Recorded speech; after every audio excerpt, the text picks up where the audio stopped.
ওনার হাত থেকে শেষ এবারে বরণ করে আমরা আজকে তোমাদেরকে সম্মাননা জানানোর জন্য এখানে আমন্ত্রণ করেছি।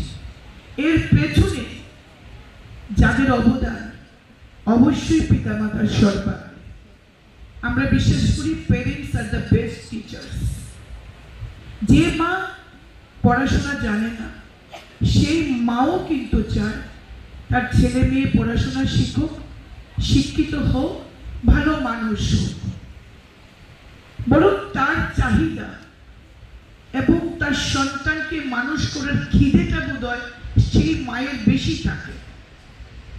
আমি যা পাইনি, আমি যা করতে পারিনি, আমার ছেলে মেয়ে আমার এই অপূর্ণ স্বপ্নটাকে পূরণ করুক, তাই তাদের চাহিদাটা সবচেয়ে বেশি থাকে। এটা আমার মতামত।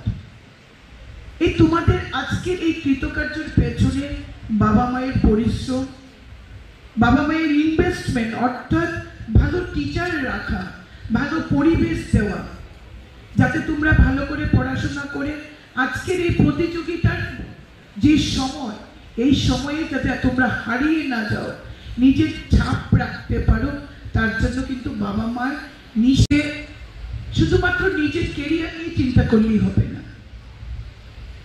যেমন কেরিয়ার নিয়ে নিজের পায়ে নিজে দাঁড়াবো, আত্মনির্ভর হব, নিজের পরিবারকে দেখব, পাশাপাশি এই সমাজ, এই দেশ, এই রাজ্য, তার জন্য আমাদের চিন্তা করতে হবে। আমাদের ভিডিও সাহেব ইন্টারেকশন করেছেন, তার বক্তব্যের মাধ্যমে অনেকেই হাত তুলেছেন কেরিয়ার নিয়ে। আমিও জানতে চাই কে কে রাজনীতি করতে চায়। ডাক্তার, ইঞ্জিনিয়ার, শিক্ষকতার পেশার সঙ্গে যখন আলোচনা হয়েছে, রাজনীতিটা কারা কারা করবে, দেশ সেবায় সরাসরি কারা আসবে, সেটাও একটা বিষয় আজকের দিনে। কারণ আমাদেরকে জায়গা ছেড়ে দিতে হবে নতুনদের জন্য, আগামী প্রজন্মের জন্য। যাই হোক, যেটা বলা সেটা হচ্ছে নেতাজি সুভাষচন্দ্র বসু তো আইসিএস পরীক্ষায় প্রথম বিভাগে প্রথম হয়েছিলেন। তিনি কেন চাকরি ছেড়ে স্বাধীনতার আন্দোলনে ঝাঁপিয়ে পড়েছিলেন? মহাত্মা গান্ধী তো ব্যারিস্টারি পাশ করেছিলেন, ব্যারিস্টারি বা ওকালতি না করে সেই হাঁটু পর্যন্ত ধুতি খালি গায়ে কেন দেশ সেবায়, দেশের স্বাধীনতা আন্দোলনে ঝাঁপিয়ে পড়েছিলেন? তারা ভেবেছিলেন যে এই দেশের সন্তান আমরা, এই দেশ ইংরেজরা শাসন করছে, আমরা